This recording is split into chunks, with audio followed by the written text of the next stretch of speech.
हमारा जो टॉपिक बच्चे चल रहा था उस टॉपिक का नाम था पॉलिनेशन। पॉलिनेशन में बेसिकली हम पॉलिनेटिंग एजेंट्स की बात कर रहे थे, जिसमें फर्स्ट नंबर पे हमने एबायोटिक एजेंट्स की बात करी है। और एबायोटिक एजेंट्स में, हाँ बेटा नमस्ते, आकाश कुमार कह रहे हैं कि ऑडियो इज नॉट क्लियर,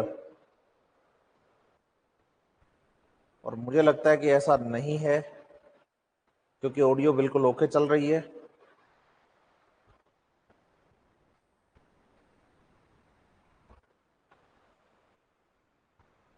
ये सभी को इको हो रहा है क्या बेटा इतना ऑडियो में?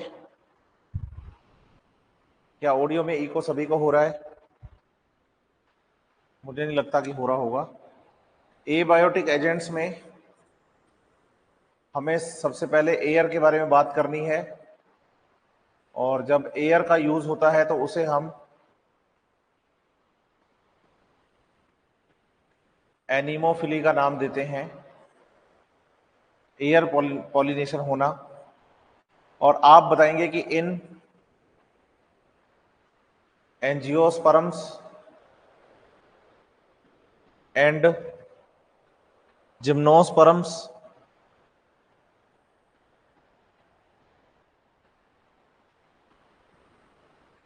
Air is major abiotic agent. मैं आपको क्लियर कर दूं कि भाई लास्ट लेक्चर में बता के गया था कि ब्रायोफाइट और टेरिडोफाइट जो कि लोअर प्लांट्स हैं उनकी डिपेंडेंसी वाटर पर ज्यादा थी फर्टिलाइजेशन के लिए, लेकिन जिम्नोस्पर्म्स में एयर पर जो है बच्चे वो डिपेंडेंसी बढ़ने लगी। और आप बताइएगा कि एंजियोस्पर्म्स और जिम्नोस्पर्म्स में अगर एबायोटिक फैक्टर आपको याद करना है तो एयर पॉलिनेशन जो होता है, जिसे कि एनीमोफिली कहते हैं, वो एक मेजर, एयर जो है, हवा जो है, वो एक मेजर एबायोटिक फैक्टर हो जाता है, मेजर एबायोटिक फैक्टर हो जाता है। रिक्वायरमेंट्स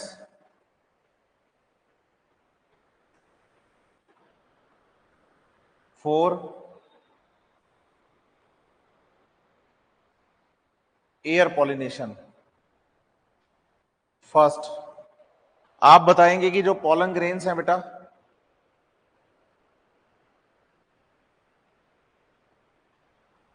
लाइट वेटेड होने चाहिए।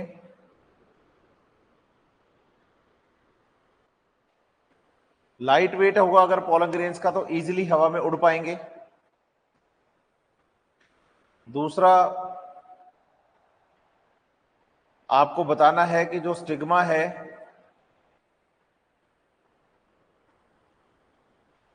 वो फेदरी या विस्कस होनी चाहिए, हेयरी होनी चाहिए, चिपचिपी होनी चाहिए, ताकि जब पॉलन ग्रेन्स उड़ते हुए आए तो वो पॉलन ग्रेन्स को ट्रैप कर पाए, उसके साथ पॉलन ग्रेन्स चिपक जाएं।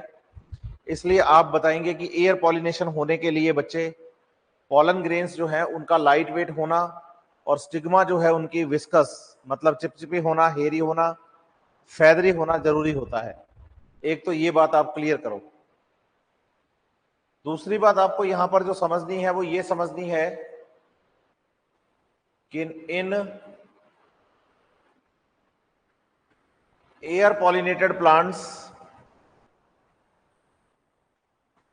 Angiosperm plants, air pollinated angiosperm plants जिनका पॉलिनेशन एयर से होता है, flowers are colourless and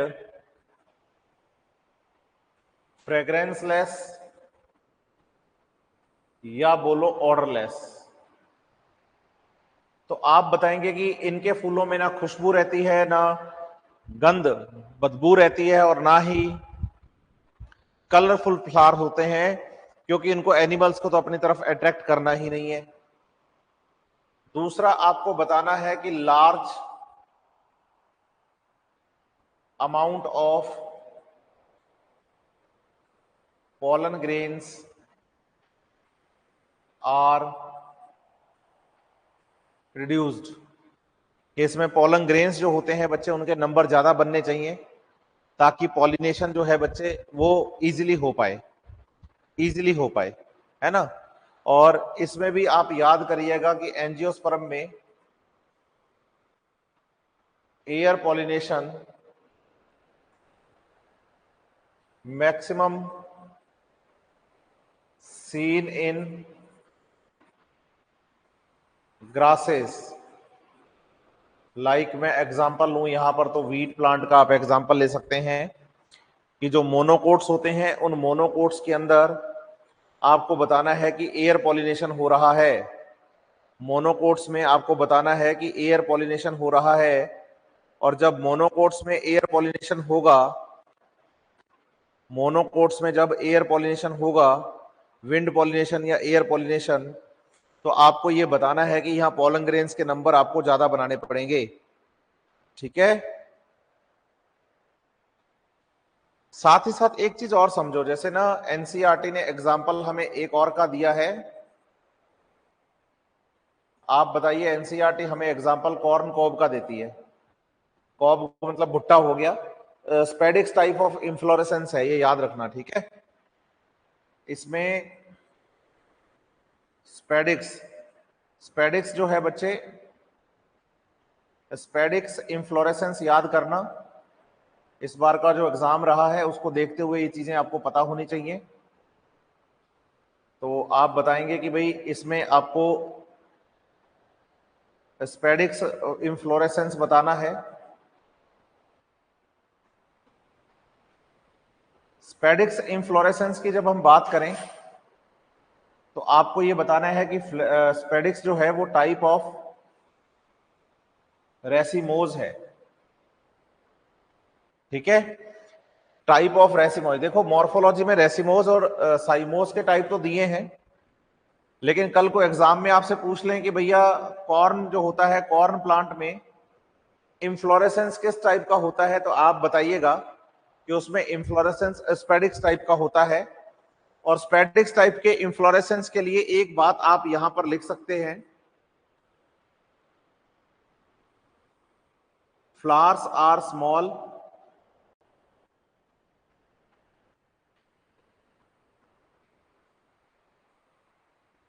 carpel with one ovule, हर एक कार्पल में एक ovule, and all flowers are present in a inflorescence. सब के सब इंफ्लोरेसेंस में प्रेजेंट होते हैं, सिंगल ओवरी के साथ होते हैं। तो बेसिकली आप जो भुट्टा देखते हैं ना, तो जो भुट्टा होता है, जैसे ये मेज प्लांट है, मान लीजिए इस मेज प्लांट में यहां भुट्टा लगा हुआ है, तो मेन भुट्टा जो है बच्चे वो तो अंदर से तो होता है काफी मोटा, स्टाक तो मोटा होता है, और उसके ऊपर बहुत सारे क्या लग रहे होते हैं, फ्लावर्स। भुट्टे में ऐसा ही होता है, बहुत सारे फ्लावर्स लगे हुए हैं। तो जब आप बताएंगे कि इधर से क्या आएंगे, पॉलन ग्रेन्स हवा में उड़ते हुए आएंगे, तो उन पॉलन ग्रेन्स को ट्रैप करने के लिए, कि भाई मान लीजिए ये पॉलन ग्रेन्स हैं, तो इन पॉलन ग्रेन्स को बाय एयर ट्रैप करने के लिए सारे के सारे फूल एक ग्रुप में इंफ्लोरेसेंस की फॉर्म में आ गए। और यहां पर इन फ्लावर्स के बारे में बताइएगा कि जो फीमेल फ्लावर्स यहां पर हैं, इन फीमेल फ्लावर्स के अंदर जो इनका स्टाइल होता है बच्चे, वो चिपचिपा और लेंदी हो जाता है। यहां पर इनका जो स्टाइल होता है बच्चे वो लॉन्ग है, जिसको कि हम कॉर्न कॉब के टेसल्स कहते हैं, टेसल्स, कॉर्न कॉब के टेसल्स नाम दिया जाता है। तो जब आप भुट्टा देखते हैं बच्चे, तो भुट्टे को जब आप बाहर से छीलते हैं तो अंदर से लंबे लंबे धागे निकलते हैं। वो जो लंबे लंबे धागे निकलते हैं, उन धागों को बोला जाता है टेसल्स। और ये टेसल्स कुछ और नहीं आप बताइए कि कौन प्लांट का ये जो फ्लावर होता है फीमेल फ्लावर, उस फीमेल फ्लावर के ही ये क्या है? तो आप बताइएगा कि ये फीमेल फ्लावर्स के स्टाइल्स हैं। स्टाइल्स याद रखिएगा ये बात, है ना। और एयर पॉलिनेटेड जो पॉलिन ग्रेन्स होते हैं बच्चे, वो लाइट वेटेड होते हैं, अमाउंट में ज्यादा बनते हैं, लेकिन खुद ये चिपचिपे नहीं होते, लेकिन इनकी जो स्टिग्मा होती है, इनका जो स्टाइल होता है, जिस फ्लावर पर जाकर इनको चिपकना होता है, वहां के फ्लावर्स की स्टिग्मा और स्टाइल जो है बच्चे वो विस्कस चिपचिपी होती है। ये बात आप ध्यान रखिएगा, ये बात आपको क्लियर होनी चाहिए। इसके बाद आप बताइए कि हमारे पास आता है बच्चे वाटर पॉलिनेशन, जिसको कि हम हाइड्रोफिली कहते हैं। पॉलिनेशन बाय वाटर, जिसे कि हम हाइड्रोफिली कहते हैं। आप बताइएगा कि in angiosperms very few genera या genus use water for pollination. एक तो ये बात। दूसरी बात, एनसीईआरटी लिखती है कि भाई एंजियोस्पर्म्स के अंदर पॉलिनेशन के लिए वाटर का यूज करने के लिए अप टू 30 जेनेरा या जीनस ऑफ एंजियोस्पर्म्स हैं, और उसमें भी मोस्टली मोनोकोट्स हैं। बताइएगा कि ब्रायोफाइट और टेरिडोफाइट प्लांट्स में पॉलिनेशन कंप्लीटली डिपेंड करता है फर्टिलाइजेशन पूर्ण कंप्लीटली डिपेंड करता है वाटर पर, क्योंकि ब्रायोफाइट और टेरिडोफाइट में पॉलिनेशन होता ही नहीं है। तो ब्रायोफाइट्स और टेरिडोफाइट्स पर पूरी डिपेंडेंसी किस पर है? वाटर पर। अब ध्यान से सुनिएगा जो बात बता रहा हूं मैं, कि in bryophytes and pteridophytes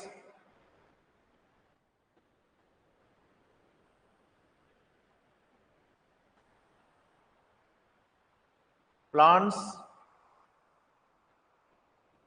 completely depends on water for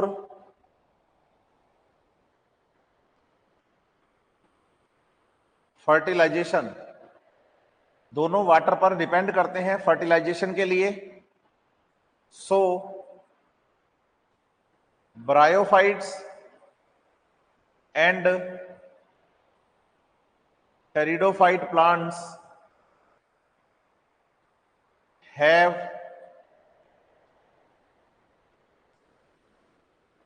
limited distribution on earth। इस अर्थ पर ब्रायोफाइट्स और टेरिडोफाइट्स का लिमिटेड डिस्ट्रीब्यूशन है, क्योंकि उनकी पूरी डिपेंडेंसी फर्टिलाइजेशन के लिए पानी पर है। तो बात आती है कि अगर पानी नहीं है तो हम भी सर्वाइव नहीं कर पाएंगे, इसलिए ब्रायोफाइट और टेरिडोफाइट हमेशा आपको वाटर बॉडी के नजदीक ही मिलते हैं।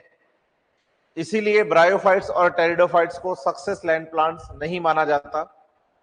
लेकिन जैसे ही आप जिम्नोस्पर्म में आते हैं तो प्लांट्स मोस्टली डिपेंड करते हैं एयर पर, और जैसे ही आप एंजियोस्पर्म्स में आते हैं तो मोस्टली एंजियोस्पर्म्स जो होते हैं वो वाटर और पानी को छोड़कर एनिमल्स पर डिपेंड करते हैं।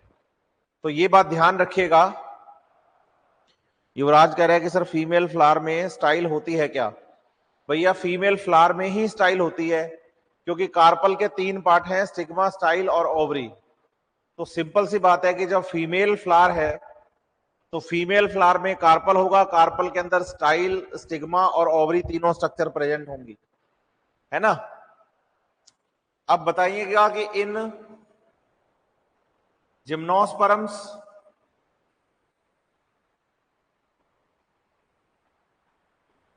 most of the pollination occurs by wind or air, लेकिन जब आप यहीं पर बात करोगे एंजियोस्पर्म्स की, तो आप बताइए कि in angiosperms most of the pollination occurs by animals, मतलब कि जूफिली ज्यादा होता है।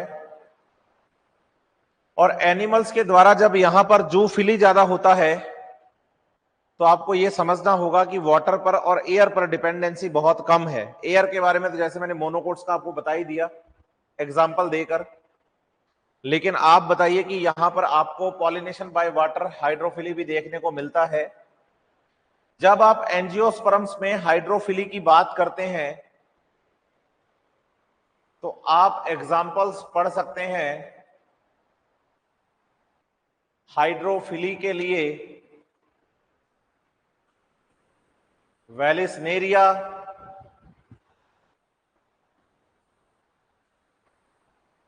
Hydrilla and जूस्टेरा। और जूस्टेरा के बारे में एनसीईआरटी हमें सी ग्रास लिख के देती है।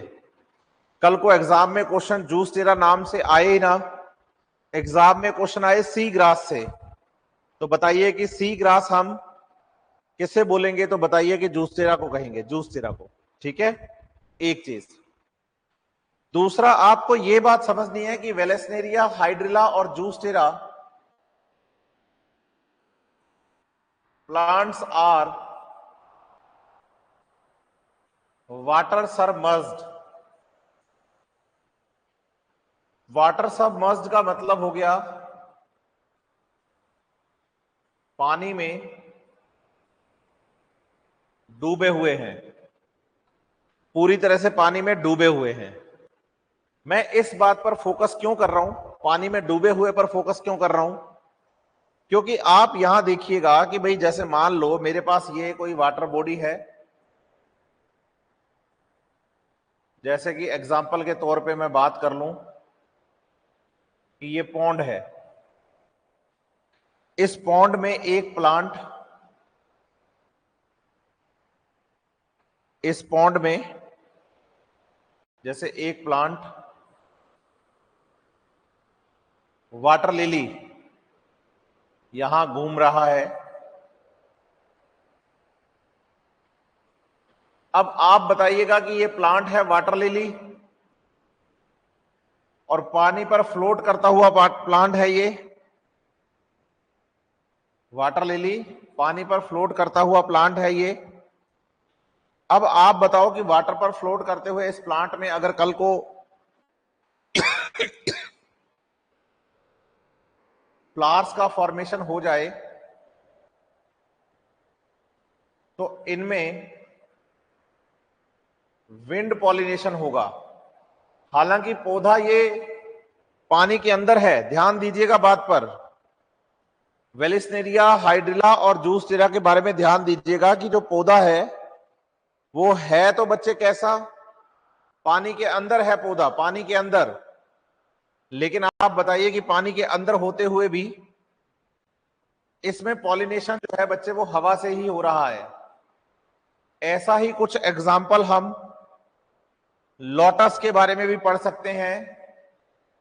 और जब आप लोटस के बारे में ऐसा एग्जाम्पल पढ़ते हैं तो आप बताइएगा कि लोटस जो प्लांट है बच्चे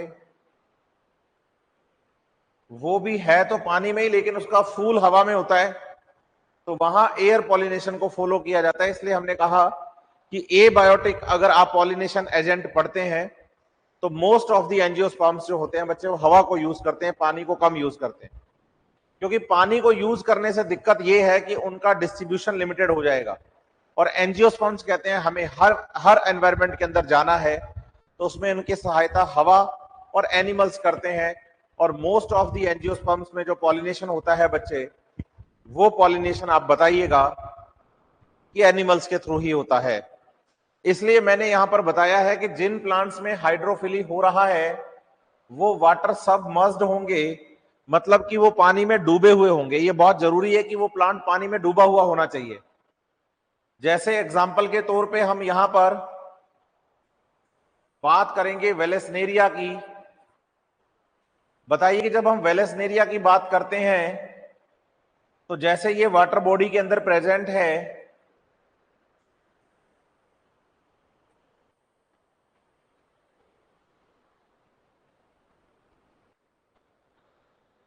ये एक वाटर बॉडी है जिसमें कि वेलेस्नेरिया प्रेजेंट है। अब आप बताइए कि इस वाटर बॉडी में जब वेलेस्नेरिया है तो वेलेस्नेरिया है पानी के अंदर डूबा हुआ यहां पर, और इस जगह पे इस पे लगा हुआ है फूल।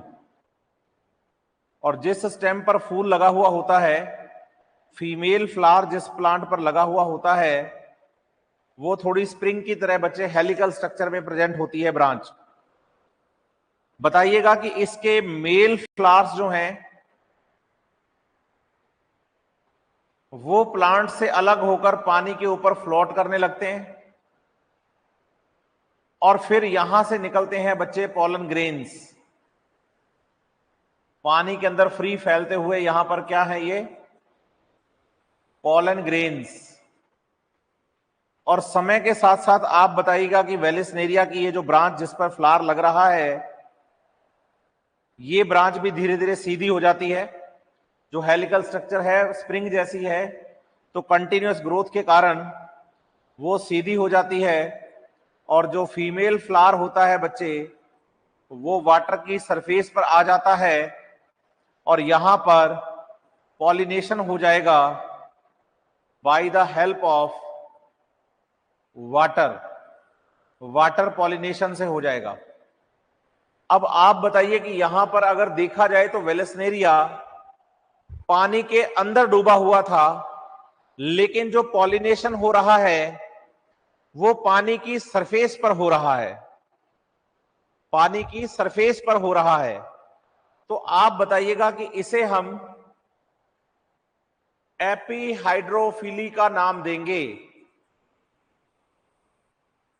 कि पानी की सतह पर, पानी की सरफेस पर by the help of the water current pollination हो रहा है। By the help of the water current pollination हो रहा है पानी की सरफेस पर, पानी की सरफेस पर। तो इसे हम एपीहाइड्रोफिली कहेंगे। लेकिन आप बताइएगा कि हाइड्रिला और जूस्टेरा में, हाइड्रिला और जूस्टेरा में हाइपोहाइड्रोफिली होता है। हाइपोहाइड्रोफिली का मतलब पानी के अंदर डूबे हुए ही प्लांट जो होते हैं उन्हीं में पानी के अंदर पॉलिनेशन वाटर करंट के थ्रू होता है। वेलेस्नेरिया जो प्लांट है वो होता तो पानी के अंदर है, लेकिन बाद में इसका फूल निकलकर बच्चे वाटर की सरफेस पर आ जाता है मैच्योरिटी पर, और फिर पॉलन ग्रेन्स इस तक पहुंचते हैं by the help of the water current, by the help of the water current. तो याद रखिएगा कि वेलेस्नेरिया में तो आपको एपीहाइड्रोफिली बताना है, जबकि आपको हाइड्रिला और जूस्टेरा में, मैंने हाइड्रा लिख दिया ना इसे, हाइड्रिला और जूस्टेरा में हाइपोहाइड्रोफिली होता है। सही है बात या नहीं? युवराज कह रहा है कि लास्ट स्लाइड का एक पॉइंट फिर से बता दीजिए। बताइए कौन सा पॉइंट, जल्दी से पूछो युवराज, जल्दी से पूछो कौन सा पॉइंट आपको जानना है लास्ट स्लाइड का, ताकि मैं पढ़ा पाऊं।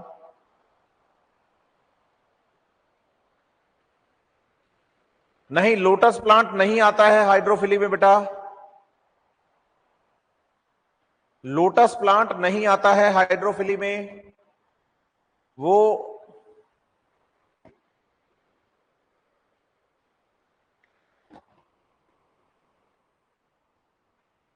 बेटा वो कह रहा है कि भाई बहुत कम प्लांट्स हैं एंजियोस्पर्म्स के जो कि वाटर को यूज करते हैं पॉलिनेशन के लिए। तो इन एंजियोस्पर्म्स वेरी फ्यू जीनस या जेनेरा मतलब प्लांट्स जो कि वाटर को यूज करते हैं पॉलिनेशन के लिए, उसमें भी लगभग 30 जेनेरा के आसपास प्लांट्स हैं जो कि पानी को यूज कर रहे हैं पॉलिनेशन के लिए, और उन 30 में भी ज्यादातर मोनोकोट्स हैं। उन 30 प्लांट्स में भी ज्यादातर मोनोकोट्स हैं। ठीक है। हाँ, ये कह रही हैं आरजू। आरजू देखो, लोटस जो होता है वो पानी की सरफेस पर तैरता हुआ प्लांट है, और उसका अगर फूल देखोगे तो वो हवा में होता है बेटा। लोटस का जो फ्लावर होता है वो हवा में होता है, हवा में। समझ रहे हैं मेरी बात या नहीं? और अगर फ्लावर उसका हवा में है तो फिर यहां पर पॉलिनेशन होने के चांसेस बच्चे वाटर से है ही नहीं। या तो फिर पॉलन ग्रेन्स उछलना जानते हो कि पॉलन ग्रेन के लिए जो फ्लावर है वो तो एयर में है, और पानी के अंदर पॉलन ग्रेन जो उछल के छलांग लगा के उसके ऊपर जाएं तो वो पॉसिबल है नहीं, वो पॉसिबल है नहीं, है ना आरजू? ठीक है, ये बात, ये पॉइंट आप बहुत अच्छे से याद रखिएगा। अब आप बताइएगा कि most of the angiosperms pollination by animals, इसे बताएंगे हम जूफिली। जूफिली। और आप बताइए कि मोस्ट ऑफ द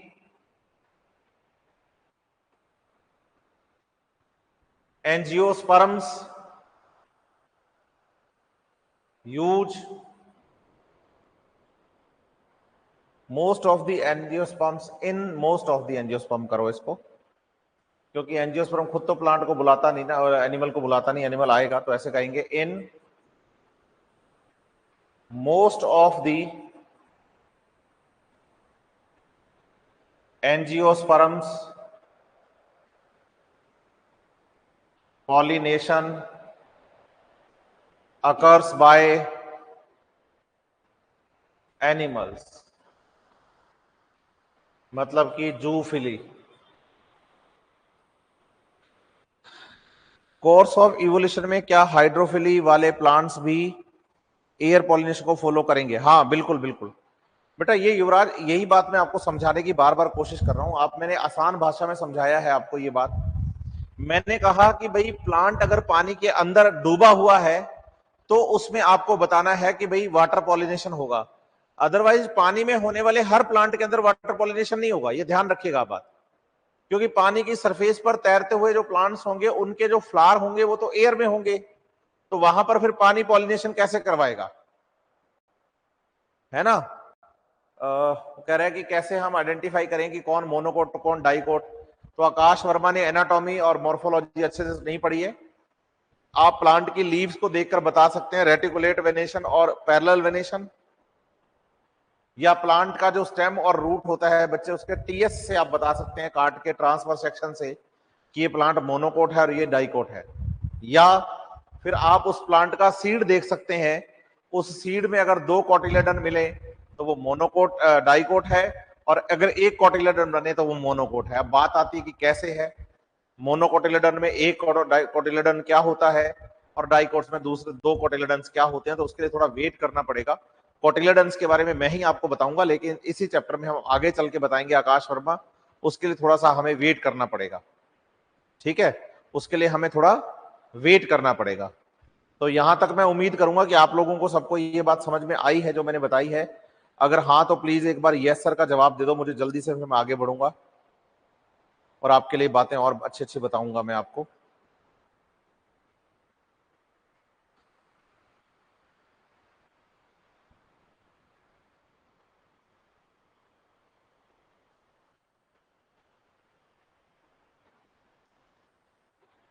ठीक है, यस।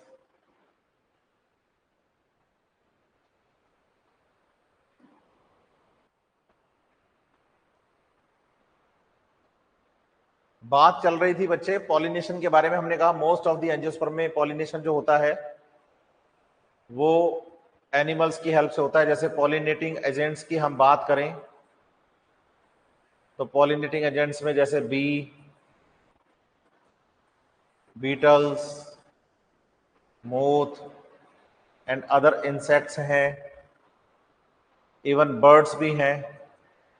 बर्ड्स में जैसे एक तो हमने हमिंग बर्ड पढ़ना है ना, और ऐसे आपको बताने हैं एनिमल्स जैसे लेमरस, जैसे कि ट्री ड्वेलिंग, एब्रोरियल लिखा ना एनसीईआरटी ने, किको लेजार्ड,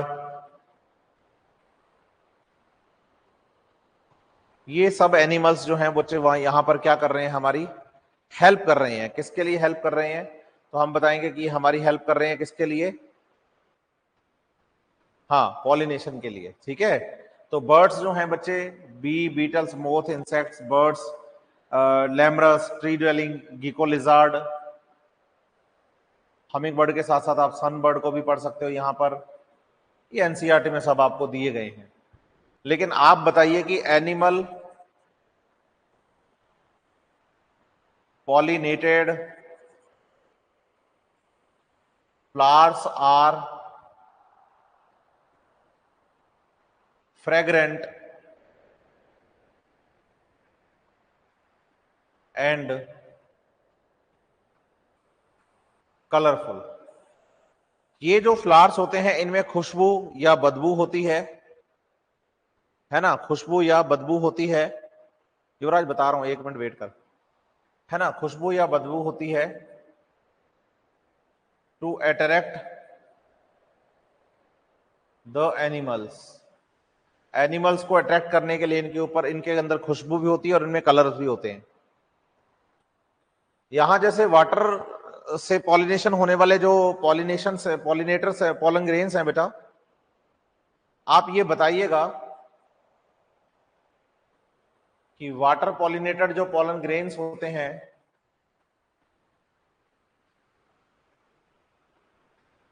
ये चारों तरफ से mucilaginous sheath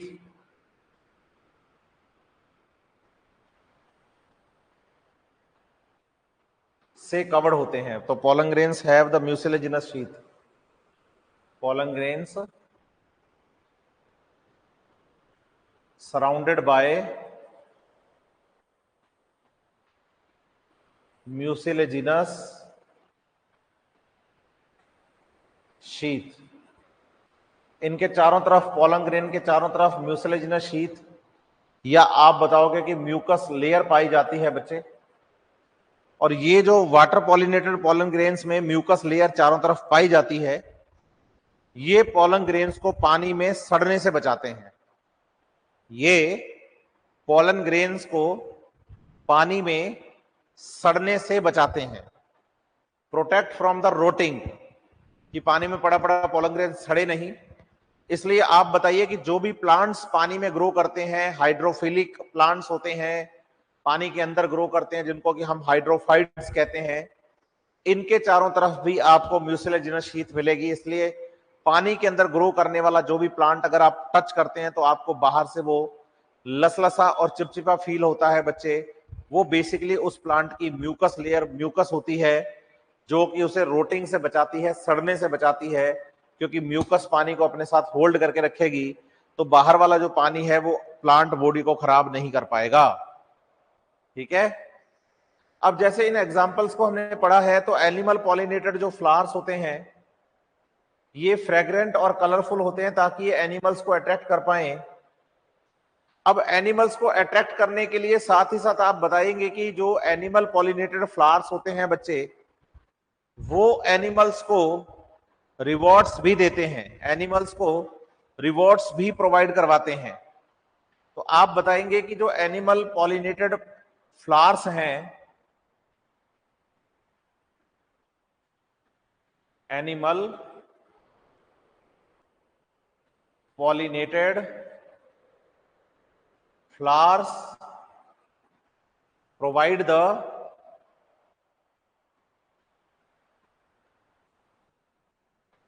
rewards to pollinating agents जैसे कि एनिमल्स को वो रिवॉर्ड्स देते हैं। एक रिवॉर्ड देते हैं बच्चे nectar provided by flower to insect as food supplement. फूलों में नेक्टर ग्लैंड्स होती हैं बच्चे, जिनके अंदर एक कार्बोहाइड्रेट रिच सब्सटेंस भरा रहता है, जिसको कि हम नेक्टर कहते हैं। अगर कभी किसी शादी ब्याह में आपने घर में बने हुए लड्डू देखे हो, नुक्ती के जो लड्डू बनते हैं, बूंदी के लड्डू जो बनते हैं, तो उन मिठाइयों को घर पे बनाते टाइम हलवाई क्या करता है, उसमें गुलाब की पत्तियां डालता है, और गुलाब की पत्तियां मीठी होती हैं, क्योंकि गुलाब की पत्तियां जो है, पेटल्स जो होती हैं बच्चे, पेटल्स बेसिकली रेड कलर वाले जो पेटल्स होते हैं फ्लावर्स के, उनके बेसल एरिया के अंदर, मतलब जहां वो थैलेमस पर लगी होती हैं, वहां पर नेक्टर ग्लैंड्स पाई जाती हैं। Nectar basically carbohydrate rich nutritious substance होता है एनिमल्स के लिए। तो एनिमल्स फ्लावर्स के पास नेक्टर को लेने आते हैं, और पॉलिनेशन करवा जाते हैं, मतलब पॉलन ग्रेन्स उनके साथ चिपक जाते हैं। अब पॉलन ग्रेन्स उनके साथ अगर चिपक जाते हैं, हाँ फ्रेग्रेंस और स्मेल बच्चे दोनों बातें ठीक है, चिपक जाते हैं, तो आपको यह बताना होगा कि animal pollinated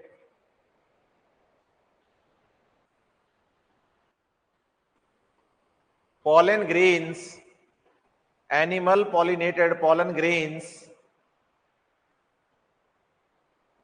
surrounded by a viscous layer that is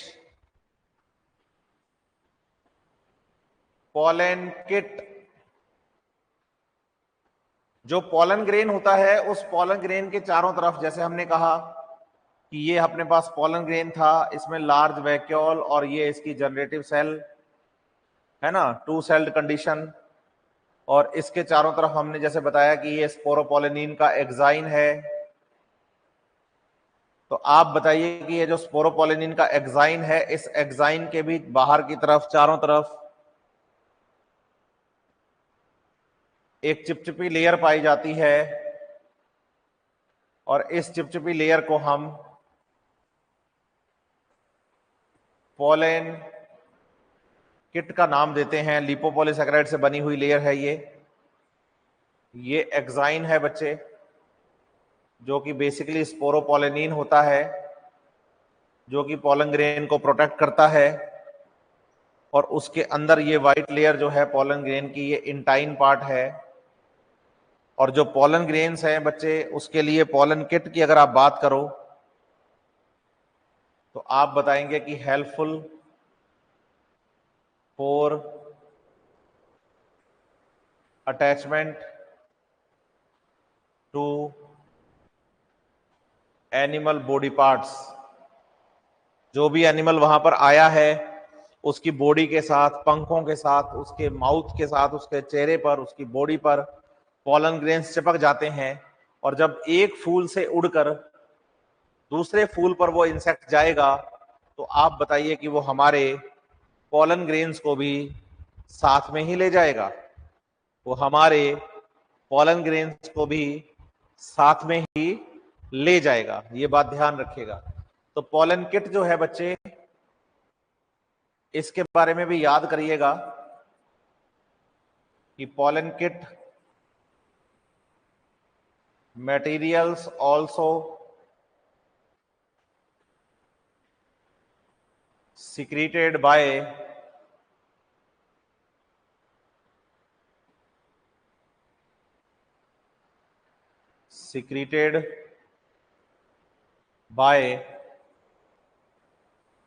tapetum cells। आप बताइए कि पॉलन ग्रेन को न्यूट्रिशन टैपेटम सेल देती हैं। पॉलन ग्रेन्स के लिए स्पोरोपोलिनिन का फॉर्मेशन भी टैपेटम सेल्स ही करती हैं। तो ऐसे ही आप बताइएगा कि बच्चे टैपेटम सेल्स ही हैं जो पॉलन किट को भी बनवाती हैं। एनिमल पॉलिनेटेड जो पॉलन ग्रेन्स होते हैं, उनके लिए फॉर्मेशन जो यहां पर करवाना है, किसका फॉर्मेशन करवाना है, तो बोलो पोलन किट का। तो वो पोलन किट जो है बच्चे, वही टेपिटम सेल्स ही बनाएगी। ये भी आप बात ध्यान रखिएगा, ये भी आप बात ध्यान रखिएगा। यहां तक चीजें आपकी अच्छे से क्लियर हो गई हैं, तो मैं इसी में आगे बढ़ता हूं। अब आप बताइए कि रिवर्स में दूसरी बात है कि in some species of angiosperms flowers और इनफ्लोरेसेंस प्रोवाइड द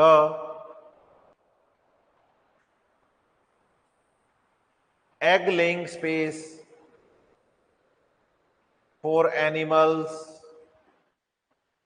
और insects।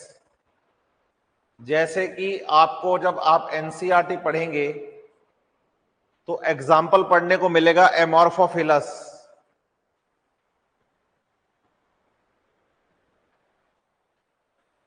एमॉर्फोफिलस का जो फ्लावर है अप्रोक्सीमेटली उसकी 6 फीट की हाइट होती है। इसका मतलब ये लार्जेस्ट फ्लावर इन एंजियोस्पर्म के नाम से जाना जाता है। एमॉर्फोफिलस को हम largest flower of the angiosperm के नाम से भी जानते हैं। और ये बताइएगा कि जो एमॉर्फोफिलस है बेटा, इसमें पॉलिनेशन जब होगा तो उसमें खुद इतना बड़ा पॉलिनेशन है, टॉलेस्ट फ्लावर है, तो ये अंडे देने के लिए जगह देगा हमें, है ना। तो इसकी हाइट अच्छी खासी है।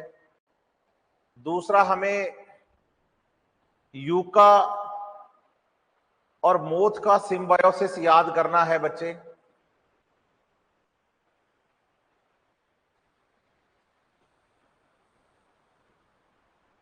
ऐसे ही आपको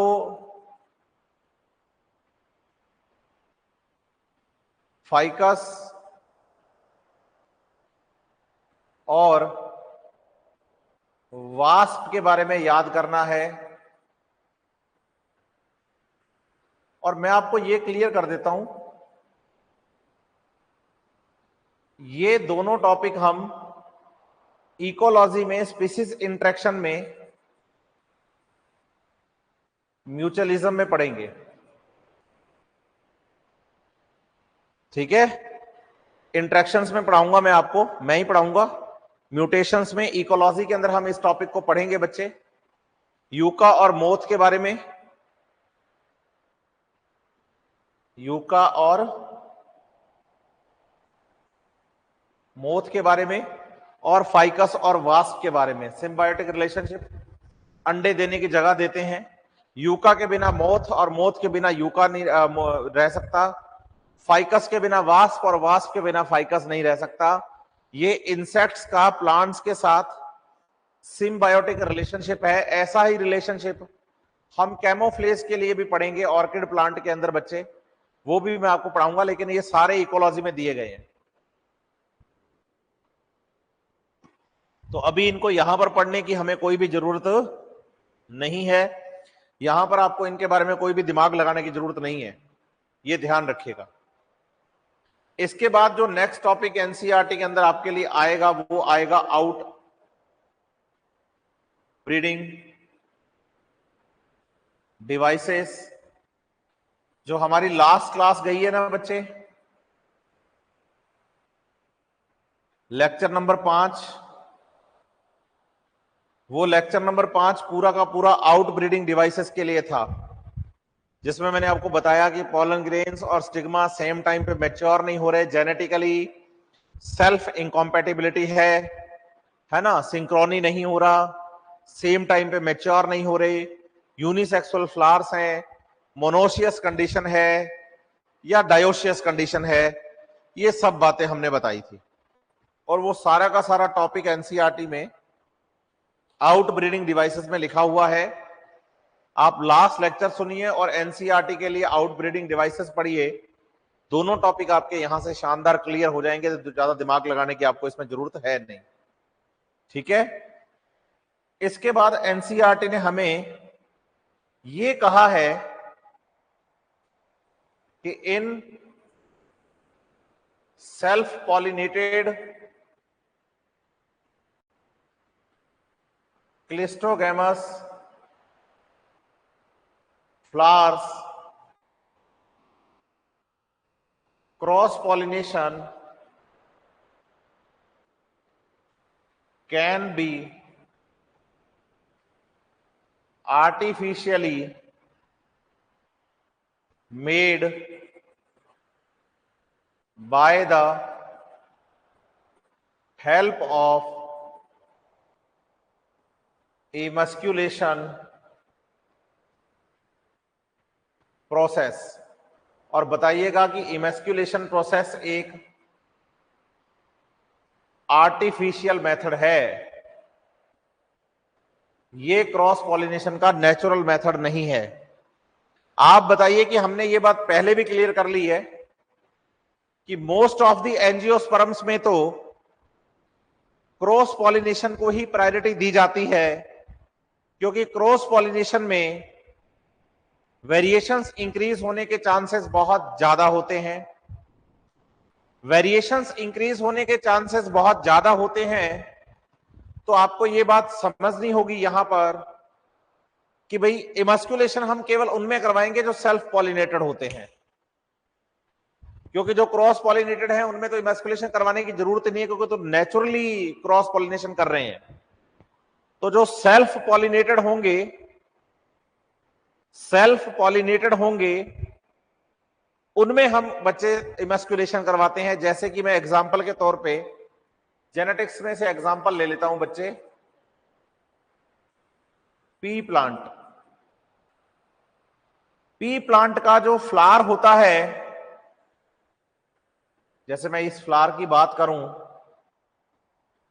तो मैं कहूंगा कि ये जो फ्लावर है बेटा,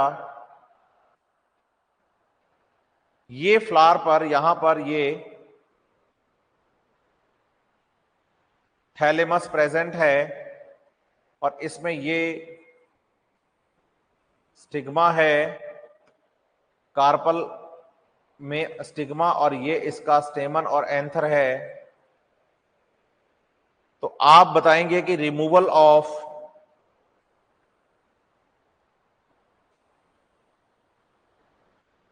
एंथर,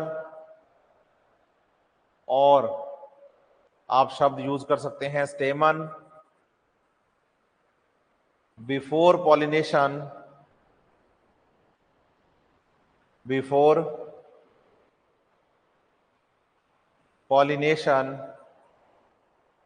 is known as